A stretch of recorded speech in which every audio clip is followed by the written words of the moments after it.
Hello, everybody. I hope you're well and having a great time this week.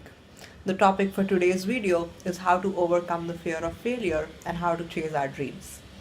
Let me give you an example before I expound more on how to overcome the fear of failure. The great artist Mr. Pablo Picasso was one day sitting in a cafe and just doodling something randomly on a tissue paper.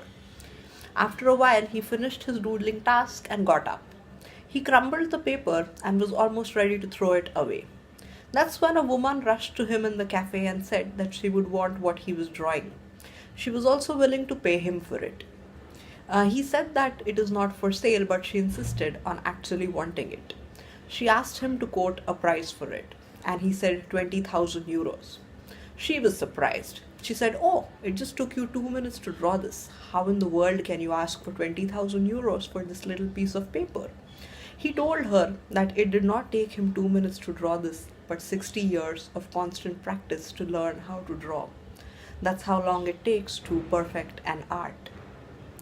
By the story, we come to know three things: that Mr. Pablo Picasso had a very clear focus about what he wanted to achieve. So, clarity and of focus and purpose is very important when we are looking to overcome the fear of failure. It is very important to not focus on short term gratification but play a longer term game if we want to overcome the fear of failure. We must understand what our purpose is. Mr. Picasso's purpose was not just to earn a few bucks or maybe say make XYZ number of paintings in his lifetime, which are substandard.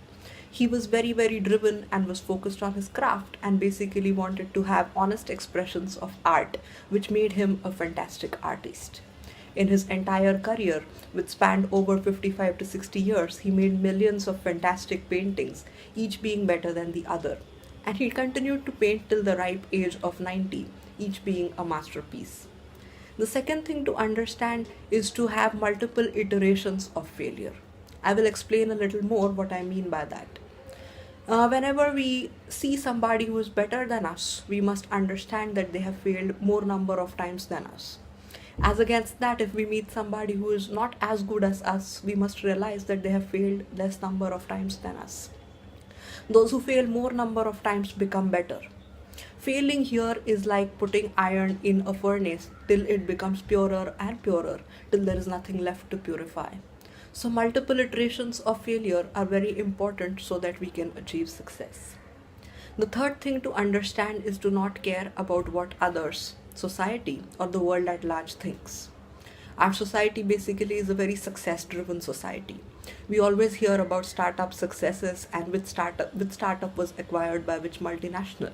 But we don't quite hear about those whose startups fail or those who hustle and become better but don't quite go anywhere in terms of actually creating a successful startup. Those, in my opinion, are the real heroes and they should be celebrated. Also, our parents have a mindset of fear.